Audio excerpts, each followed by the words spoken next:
Hello everyone, welcome to study with me.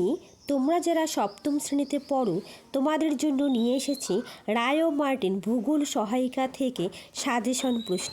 এখানে আমি suggestion প্রশ্নগুলো বলে দেব, তোমরা অবশ্যই আমার সঙ্গে বই বের করে আমার সঙ্গে সঙ্গে দাগিয়ে নেবে। তাহলে চলো দেখো, চতুর্থ অধ্যায় ভূমিরূপ, এই অধ্যায় থেকে আমরা ইম্পর্ট্যান্ট প্রশ্নগুলো দাগিয়ে নেব যেগুলো পরীক্ষাতে আসে।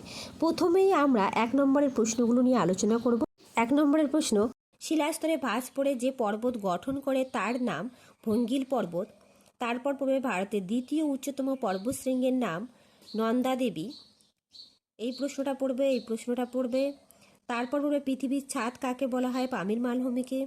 তারপর 5 নম্বর প্রশ্নটা পড়বে অল্প দূর বিস্তৃত নাতি উচ্চ শিলাস্তূপকে পাহাড় বলা হয়ে থাকে। এই প্রশ্নটা পড়বে এখান থেকে। তারপর পড়বে ক্ষয়জাত পর্বতের অপর নাম কি? অবশিষ্ট পর্বত। এই প্রশ্নটা পড়বে।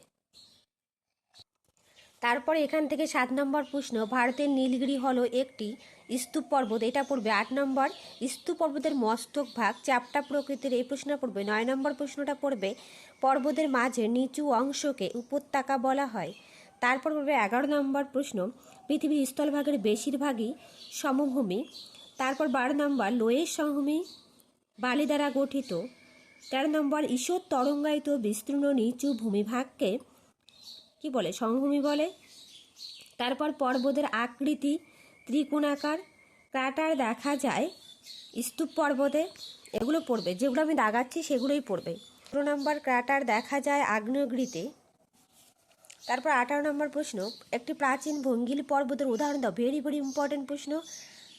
ভারতের আরাবল্লী পর্বত প্রাচীন ভঙ্গিল পর্বত, আর যদি বিশ্বের কথা বলে তাহলে আপালেশিয়ান হবে। ঠিক আছে, তোমরা আরাবল্লী লিখবে অবশ্যই। পরের প্রশ্ন 19-এর দাগ, ভঙ্গিল পর্বত সৃষ্টি হয় পৃথিবীর আভ্যন্তরীণ শক্তির জন্য। তারপর 20 নম্বর প্রশ্ন, পৃথিবী পৃষ্ঠে ভূমির বৈচিত্র্যকে ভূমিরূপ বলে। কোথায় গেল ভূমিরূপ? তারপর 21 নম্বর প্রশ্ন লিখবে একটি লাভা গঠিত মালভূমির নাম লেখো। লিখবে দাক্ষিণাত্যের মালভূমি। তারপর লিখবে মাউন্ট এভারেস্ট হলো একটি কি পর্বতশৃঙ্গ। তারপর এই প্রশ্নটা পড়বে ভূ আলোড়নের ফাটল সৃষ্টির মাধ্যমে কোনো পর্বত সৃষ্টি হয়? উত্তর লিখবে স্তূপ পর্বত। তারপর 25 নম্বর, কোন ভূমিরূপে সবচেয়ে বেশি জনবসতি গড়ে উঠেছে? সমভূমিতে। অনেকগুলি পর্বতশৃঙ্গ আর উপত্যকা বিরাট অঞ্চল জুড়ে অবস্থান করলে তৈরি হয় পর্বতশ্রেণী। মালভূমির উচ্চতা সাধারণত 300 মিটারের বেশি। মালভূমি অঞ্চলের মানুষের প্রধান জীবিকা খনিজ উত্তোলন। ভঙ্গিল পর্বতের উৎপত্তির সময় গঠিত হয় পর্বত বেষ্টিত। তারপরে লিখবে, তারপর পড়বে দাক্ষিণাত্য মালভূমির উত্তর অংশের সমভূমি হলো একটি লাভা গঠিত সমভূমি। তারপর পড়বে হচ্ছে পৃথিবীর বৃহত্তম মরুভূমি সাহারা মরুভূমি।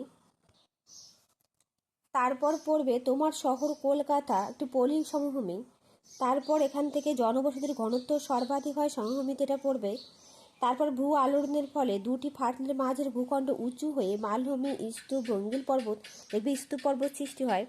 জীবাশ্ম দেখা যায় ভঙ্গিল পর্বতে, তার কারণ পাললিক শিলায় জীবাশ্ম দেখা যায় আর ভঙ্গিল পর্বত পাললিক শিলায় তৈরি, এটা একটু মাথায় রাখবে।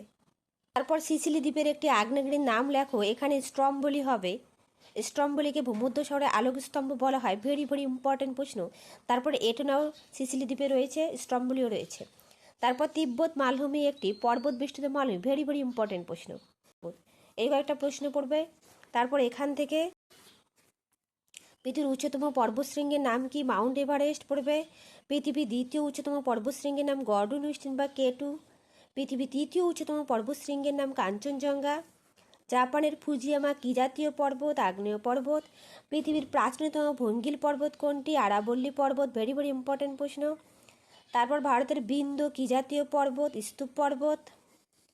ভারতের আন্দামান নিকোবর দ্বীপপুঞ্জের ব্যারেন ও নারকান্ডম কোন শ্রেণীর পর্বত? আগ্নেয় পর্বত।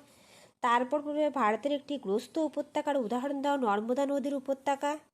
তারপর আল্পস কোন শ্রেণীর পর্বত? আল্পস ভঙ্গিল পর্বত। তিব্বত মালভূমি হিমালয় পর্বতের কোন দিকে অবস্থিত? উত্তর দিকে, এটা পড়বে। পৃথিবীর বৃহত্তম মালভূমির নাম কি? ভেরি ভেরি ইম্পর্টেন্ট, তিব্বত মালভূমি। ভারতের উচ্চতম মালভূমির নাম কি? লাদাখ মালভূমি। ভেরি ভেরি ইম্পর্টেন্ট প্রশ্ন। তারপর পড়বে বিশ্বের বৃহত্তম বদ্বীপ সমভূমি কোথায় অবস্থিত? গঙ্গা ব্রহ্মপুত্র নদীর মোহনায়। তারপর লিখবে পৃথিবীর সর্বোচ্চ মালভূমির উচ্চতা কত? 7,649 মিটার। তারপর পড়বে দক্ষিণ ভারতের বিখ্যাত সমভূমি অঞ্চলের নাম পম্পাস সমভূমি। তারপর পড়বে একটি লাভা সমভূমির উদাহরণ লেখো, আইসল্যান্ডের সমভূমি। তারপর তিব্বত মালভূমি কোন দুটি পর্বতের মাঝে অবস্থিত? হিমালয় ও কুইনলুন পর্বতের মাঝে তিব্বত মালভূমি অবস্থিত। মহাদেশগুলির পাতগুলি কিসের উপর ভাসছে? উত্তর লিখবে অ্যাস্থনোস্ফিয়ার। এই প্রশ্নগুলো বেশি বেশি করে পড়বে। তারপর দেখো শূন্যস্থান পূরণ। শূন্যস্থান পূরণে পড়বে দুটি স্তূপ পর্বতের মাঝের নিচু অংশকে গ্রস্ত উপত্যকা বলে। ভেরি ভেরি ইম্পর্টেন্ট প্রশ্ন। তারপর এই প্রশ্নটা তো বলে দিলাম, ভঙ্গিল পর্বতের শিলাস্তরে জীবাশ্ম দেখা যায়। তারপর এখান থেকে 7 নম্বর প্রশ্ন পড়বে মালভূমি ছোট ছোট নদী খাত দিয়ে বিচ্ছিন্ন হলে তাকে ব্যবচ্ছিন্ন মালভূমি বলে। তারপর এখান থেকে পড়বে অনেকগুলি পর্বতশ্রেণী বিভিন্ন দিক থেকে এসে এক জায়গায় মিশলে ড্যাশ তৈরি হয়, পর্বতগ্রন্থি তৈরি হয়। তারপর 14 নম্বর মালভূমির অপর নাম টেবিল ল্যান্ড। তারপর 17 নম্বর মরুভূমির বালি উড়ে গিয়ে সঞ্চিত হয়ে তৈরি হয় লোয়েস সমভূমি। তারপর 21 নম্বর দুটি পর্বতচূড়ার মাঝখানে নিচু খাতের মতো অংশকে বলা হয় উপত্যকা। তারপর একটি পলি সমভূমির উদাহরণ হলো গঙ্গা ব্রহ্মপুত্র সমভূমি। গঙ্গা ব্রহ্মপুত্র সমভূমি পৃথিবীর বৃহত্তম সমভূমি। তারপর 24 নম্বর পড়বে পৃথিবীর উপর দিয়ে বিভিন্ন রকম ভূমিরূপ মূলত দুরকম শক্তি দ্বারা তৈরি হয়েছে। একটা হলো পৃথিবীর অন্তর্জাত আর একটা হলো বহির্জাত শক্তি। তারপর দেখো ঠিক ভুল নির্বাচন করো। এখান থেকে ভূমিকম্প হলো বহির্জাত প্রক্রিয়ার উদাহরণ। এটি ভুল দেওয়া আছে, তার কারণ এটি অন্তর্জাত প্রক্রিয়া। তারপর এখান থেকে বিন্দু পর্বতকে স্তূপ পর্বত বলে, এটি সঠিক, এটা পড়ে নিবে। তারপর পৃথিবীর স্থলভাগের 4 ভাগের 1 অংশ পর্বত দিয়ে আবৃত, এটা ঠিক, এটা পড়বে। একাধিক নদীকেন্দ্রিক সভ্যতা মালভূমি অঞ্চলে গড়ে উঠেছে, এটি ভুল, তার কারণ সমভূমি অঞ্চলে গড়ে উঠেছে। তারপর এখান থেকে হিমবাহের ক্ষয়কার্যের ফলে ব্যবচ্ছিন্ন মালভূমি গঠিত হয়, এটি ভুল। নদীর ক্ষয়কার্যের ফলে ব্যবচ্ছিন্ন মালভূমি গঠিত হয়। এই প্রশ্নটা পড়বে গঙ্গা নদীর বদ্বীপ পৃথিবীর বৃহত্তম বদ্বীপ। এই 13 নম্বর প্রশ্নটা পড়বে, এটা সঠিক। তারপর দেখো এটা পড়বে ব্যবচ্ছিন্ন মালভূমির একটি উদাহরণ হলো ছোটনাগপুর মালভূমি, এটিও সঠিক। এবার 2 মার্কসের প্রশ্নগুলো দাগিয়ে নাও। এরপর দেখো 2 নম্বরে যে প্রশ্নগুলো তোমরা পড়বে অবশ্যই পড়বে, এর বাইরে কোনো প্রশ্ন আসবে না আশা করি। পর্বত কাকে বলে পড়ে নেবে। পর্বত গ্রন্থি কাকে বলে পড়বে। পর্বত শ্রেণী বা পর্বতমালা কাকে বলে, এটা পড়বে। অনেকগুলি পর্বতশ্রেণী বা উপত্যকা যখন একটি পৃথিবীর বিরাট অঞ্চল জুড়ে পরস্পর অবস্থান করে তাকে পর্বতশ্রেণী বা পর্বতমালা বলে। যেমন হিমালয়, রকি, আন্দিজ প্রভৃতি হলো পর্বতশ্রেণী, পর্বতমালা। তারপরে এখান থেকে পড়বে উপত্যকা কাকে বলে। পর্বতশৃঙ্গ বলতে কি বোঝো? ভেরি ভেরি ইম্পর্টেন্ট প্রশ্ন। তারপর পরের পেজে চলে আসো। এখান থেকে তোমরা পড়বে কেবলমাত্র ভঙ্গিল পর্বতেই ভাঁজ দেখা যায় কেন। তারপর এখানে পড়বে মালভূমি কাকে বলে বা টেবিল ল্যান্ড কাকে বলে। দেখো টেবিল ল্যান্ড দেওয়া আছে, মালভূমিকে টেবিল ল্যান্ড বলা হয় কেন? ভেরি ভেরি ইম্পর্টেন্ট প্রশ্ন এই প্রশ্নটা। তারপর পড়বে পামির মালভূমিকে পৃথিবীর ছাদ বলা হয় কেন? এই প্রশ্নটাও ভেরি ভেরি ইম্পর্টেন্ট। তারপর লোয়েস সমভূমি কাকে বলে? এই প্রশ্নটা পড়ে নেবে। তারপর পরের পেজে চলে আসো। স্থলভাগের উচ্চতম ও নিম্নতম অংশ দুটি কি কি? স্থলভাগের উচ্চতম অংশটি হলো মাউন্ট এভারেস্ট 8,848 মিটার এবং নিম্নতম অংশটি হলো প্রশান্ত মহাসাগরের মারিয়ানা খাত 10,994 মিটার। এটা পড়বে। তারপর সমভূমি কাকে বলে? এটা পড়ে নেবে, ভেরি ভেরি ইম্পর্টেন্ট প্রশ্ন। এবার দেখো 105 নম্বর পেজে 3 মার্কসের প্রশ্নগুলো পড়ে নেবে। এখান থেকে পার্বত্য অঞ্চলে জনবসতির ঘনত্ব কম, কারণ ব্যাখ্যা করো, এই প্রশ্নটা পড়বে। তারপর এখানে পড়বে পার্বত্য অঞ্চলে কিছু মানুষ পশুপালন করে, কারণ ব্যাখ্যা করো, এই প্রশ্নটার উত্তর পড়বে। তারপর পড়বে পামির মালভূমির উচ্চতা 7,649 মিটার হলো পামিরকে পর্বত বলা হয় না কেন? কারণ ব্যাখ্যা করো, ভেরি ভেরি ইম্পর্টেন্ট প্রশ্ন। তারপর সমভূমি অঞ্চলে জনবসতি গড়ে ওঠে, কারণ ব্যাখ্যা করো, এই প্রশ্নটা পড়ে নেবে, খুবই ইম্পর্টেন্ট প্রশ্ন। তারপর পার্থক্যধর্মী প্রশ্ন 1 নম্বর প্রশ্নটা পাহাড় ও পর্বতের মধ্যে পার্থক্য, ভেরি ভেরি ইম্পর্টেন্ট, এই প্রশ্নটা পরীক্ষায় আসবে, এটা তোমরা পড়বে। দেখো সংজ্ঞা, সমুদ্রপৃষ্ঠ থেকে 300 থেকে 900 মিটারের মধ্যে উচ্চতা বিশিষ্ট শিলাস্তূপকে পাহাড় বলা হয়।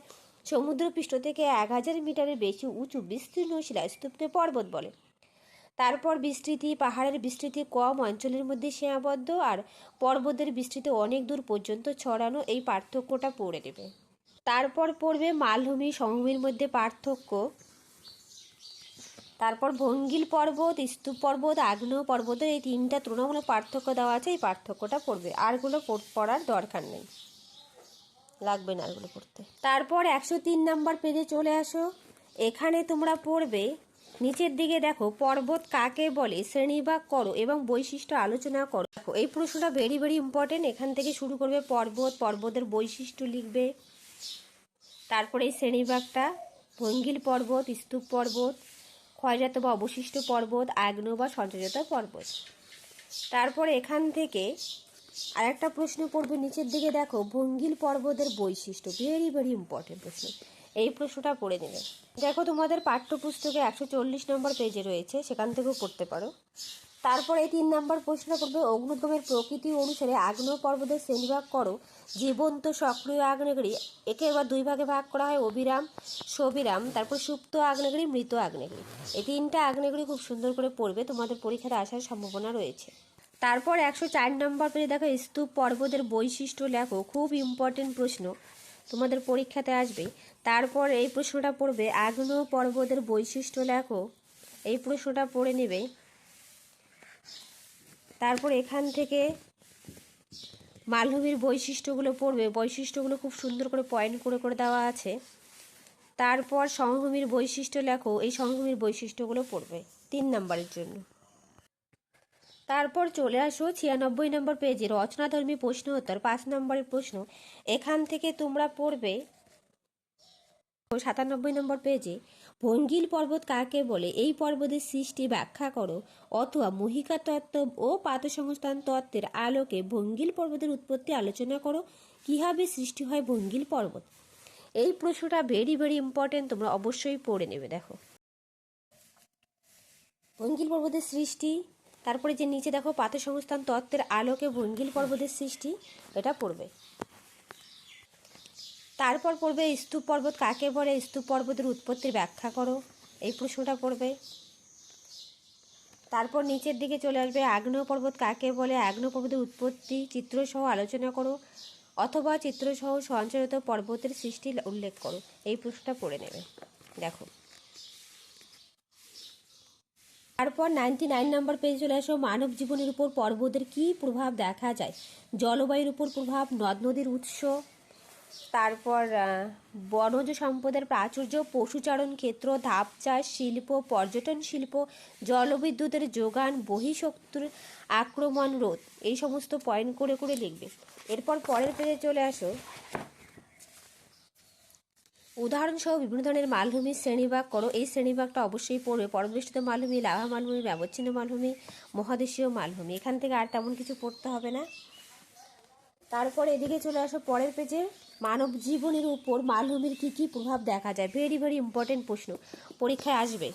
তারপর পরের পেজে চলে আসো, মানব জীবনের উপর সমভূমির কী প্রভাব দেখা যায়, ভেরি ভেরি ইম্পর্টেন্ট প্রশ্ন, এই প্রশ্নটাও পরীক্ষায় আসার খুব সম্ভাবনা রয়েছে। আজ আমি ভূমিরূপ থেকে তোমাদের দাগিয়ে দিলাম, পরের দিন আমি নদী থেকে দাগিয়ে দেবো, তোমরা অবশ্যই সেগুলো দাগিয়ে নেবে, পরের দিন আমি নদী চ্যাপ্টারটা করাবো। তাহলে আজ রাখছি, আবার দেখা হবে নতুন আরেকটা ভিডিওতে। যদি তোমাদের ভিডিওটা ভালো লেগে থাকে প্লিজ একটা লাইক, শেয়ার অ্যান্ড কমেন্ট করবে, আর যারা নতুন সাবস্ক্রাইব করে পাশে থাকবে। Thank you everyone.